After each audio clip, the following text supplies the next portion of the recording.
Welcome to the podcast formerly known as Another Podcast, where today is Mother's Day. Yep. And so, That has very little application to either one of us, but for those who are mothers, yeah. Happy Mother's Day. Yep, Happy Mother's Day to all the mothers out there.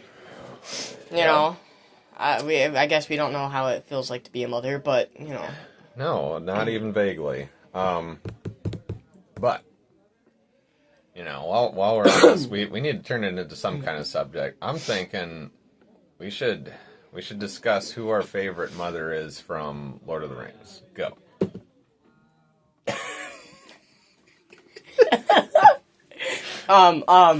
What about that, Yeah, sure. What about, that one? Not even that funny. I can think of a mother in Lord of the Rings. Galadriel was definitely a mother. She was Arwen's grandmother. You know, that other elf lady, and that's a grandmother. I don't even honestly remember the generation in between. It's not that she's Elrond's mom. You know, that would almost be nepotism, you know? Yeah. Like, well, you know, I'm pretty much in charge of Lothlorien, so you can just, since you're my son, you can be in charge of Rivendell or something. You know, I just realized the only mother in Star Wars. There's not very many in Star Wars either. There's only that we know of is Padme. It's actually a mother. Well, Shmi Skywalker, she's got... True, but...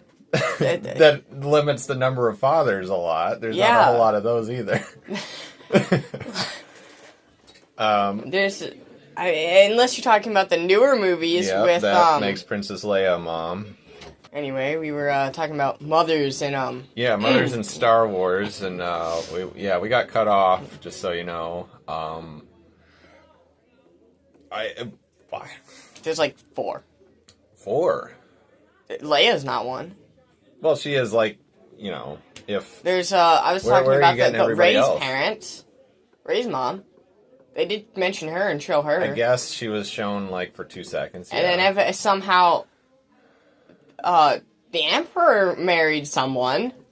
Well, now, okay, this is something we can talk about. Not that I really enjoy sharing kernels of lore about, the sequels, but... It's my understanding, and I could be wrong, but I believe that the Emperor he didn't have like a secret wife or anything, which is just, you know, thank goodness, because how who'd want to marry that ugly looking guy? Right? Yeah, and he you know, his personality doesn't really make up for it. No, it doesn't. He's just like who'd want to marry somebody and have kids with somebody who is going to create something like a Star Destroyer with a cannon on the bottom, which is its weakness that hangs out of the hangar. Don't even get me started on that. On those Zeiston Star Destroyers. Those things are just... It's like, he doesn't make up for it in looks, or his personality, or even smarts. Probably has a lot of money. Probably. Oh, he's smart. I mean... He designed the Star Destroyer with the cannon, okay, but still. Hey, well, I don't know if he designed it. It's probably True. Just as... He always gets everybody that he gets to design his things for him, love to build weaknesses and everything. Anyway, but, no, okay, so the story with him, I think, is that he didn't actually, you know, have a son. He had a younger clone of himself made up that he could possess later, because obviously like his body Jango was Fett. Well... Kind of. I don't think Jango Fett had any hopes of possessing his son. I think he was content to have a son that was a clone of himself. But yeah, you're right. Anyway, so yeah, I don't know. Like, Rey was younger Emperor clone. I don't know how you even put that. She was the daughter of a younger Emperor clone, which somehow the Emperor decided made her his granddaughter instead of his daughter, kind of. You are both my daughter and my granddaughter. Let's maybe not say that out loud. Yeah. Anyway, so we made this really awkward really quickly. Yeah. It's just another one of the things where the sequels could have been better. Yeah. Could have been a lot better. Anyway. You know, that's the prequels are the not the prequels. The sequels are the one thing we haven't talked about quite yet. Really, I mean, we've talked about the sequels in the episodes, the sequel to our prequel. Yeah. But. Well, yeah, I don't even remember what we talked about. That. It was so many episodes ago. Yeah, I know. It was so many. Yeah. It was like we talked about why episode 3 could have been better, and right. Yeah, that stuff. But so we talked about the prequels and the sequel to the prequel. Yeah, but we haven't really talked about the sequels yet. Well, that's just such a huge, massive can of worms. It is. Let's just continue to not talk about it. Yeah. We got to talk about, of all things, we're talking about Harry Potter so much more than I thought we would, because I don't really know anything, but I did learn one thing that was very interesting, which is that Voldemort has a whole bunch of different middle names. Huh. Depending on what country you live in, depending on what language you speak, I suppose is a more accurate thing. So, you know, the thing with Tom Riddle, everyone will remember, I think, you know, he had to be able to rearrange the letters in his name to say, I am Lord Voldemort. Uh-oh. Anyway, you were saying? Yeah. Thank you. So, yeah, we were just handed some paper, that's all. We have so much official business that, you know, we can't help but be interrupted occasionally. Yeah. But, yeah, anyway. So it's an anagram.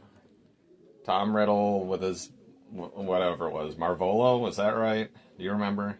I don't. They only mentioned it in one book, and that was the second one. Okay. I well, haven't... see, this merits finding the source material that I came across.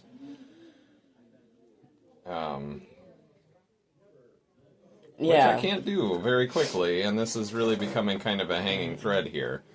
Because of the fact that it's forming the phrase, I am Lord Voldemort, that doesn't resonate at all with people that are watching it or reading it in French or Spanish or German or whatever, because the words I am don't mean anything particular. So, in order to make any kind of comprehensible statement in other languages, they had to alter what his middle name was and often what his last name was so that the letters could still be rearranged into a statement. So it wasn't whatever his middle name was in Riddle, it was something else. Right. It was always Tom. I think they left Tom because Tom's an approachable enough first name. Yeah. But they would change the middle name, and at least in a few cases, the last name. They probably usually had to change the last name, too. But, so, one of the examples, Marvolo was the English. That is his English middle name. In German, it's Vorlost, which is still scary and whatever. But in French, his middle name is Elvis, which is just diabolical. Imagine you're just like... Tom Elvis Riddle. Oh no! He's May the name live in infamy. No, when imagine when he dies in the Deathly Hallows, and you just hear Tom Elvis Riddle has left the building. I didn't think of that. Oh my gosh! Thank you very much for that. He just starts breaking into song. I can see that now. His original crime as the Dark Lord was just shaking his hips too much on stage. You make too much evil music. That devil rock and roll. Well, yeah, I don't have anything else to say about that. I was gonna say something. I'm sorry, I cut you off with my non-statement. But now I can't remember. I was watching Harry Potter last night. Okay. I was watching Deathly Hallows Part 2. I didn't get all the way through it because it hit midnight, and I was like, yeah, I should probably go to bed. Yeah. But, I was watching it, and I started realizing that I remembered way more of the books than I thought I did. Oh. Because I'm watching some of this, and I'm like, well, that didn't happen in the book, and that didn't, and then I realized I remember more of the book than I thought I did. Oh. So apparently a lot of it's wrong. I didn't know that. Well, then again, I do remember being told by friends who had actually read the books when that came out that, like, the duels were pretty different. There was a lot of, like, just sort of group wizard battles. Two or three professors versus one bad guy and things like that of that nature. Yeah. Which would have been cool. I don't know why you... I don't know. I mean, like, just get the stunt choreographer from, you know, the Star Wars prequels to figure it out for you. It's like, okay, we're gonna do, you know, Qui-Gon and Obi-Wan versus Darth Maul, but with wands. I can see that. No, like, they left out, there was a house elf in number 5. Oh. Order of the Phoenix, that they didn't show in the movie. It was, Winky the house elf. It's a true thing. Its name was Winky the house elf. Oh. And it poor had... Winky the house elf, in there with Tom Bombadil just getting left out. When you think of a house elf with a pointy nose, this one had a tomato as a nose, pretty much. Like, it had a round nose. Oh, my.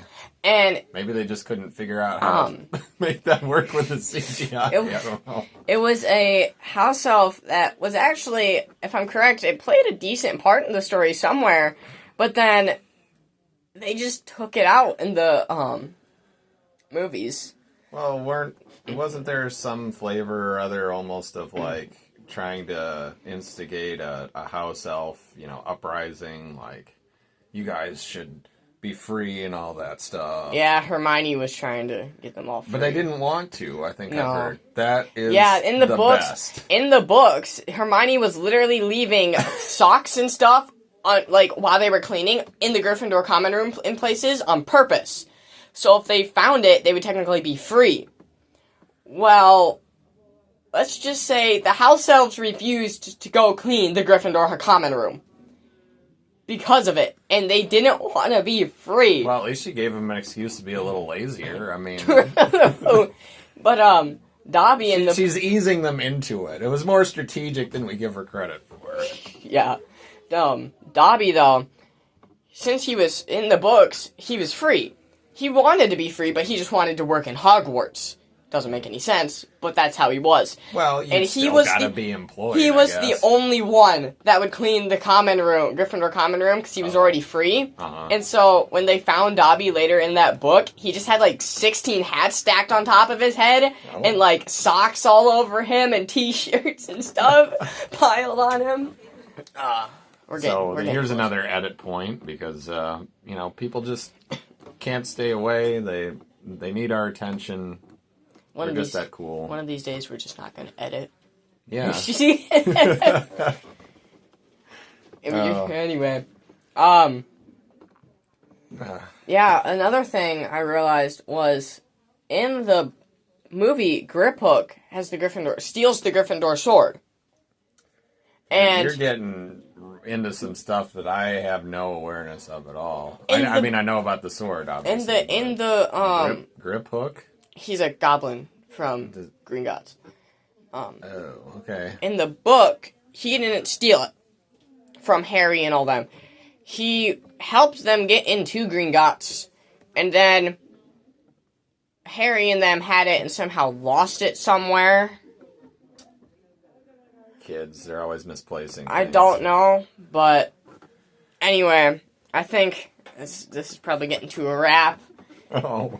As much as we don't have anything else. not much anyway. Yeah, I mean, we didn't think we were going to get to record this anyway, and apparently my voice is gone. Well, you know, I think I got it back now. All right. I was really losing it there for a Yeah, second. you were, The you were. high-pitched thing, that was fake, but Yeah. I just, yeah. Anyway, well, I think that's a sign. yeah, you're getting old.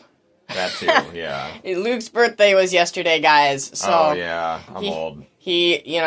I gave him his present about a week early, but So for those of you who are so used to me being 35 for, like, that so much of this podcast, I'm sorry to, like, again, confuse you by now being 36, but we just keep confusing him first with my glasses, Yeah, going, no. and then to your age. we won't let him get used to anything. Nope, I guess not. Well, I guess this is another great episode of the podcast, formerly known as Another Podcast. I'm Coleman. This was Luke, It was. and we are signing out. Yep. So, see you later. Yeah, bye.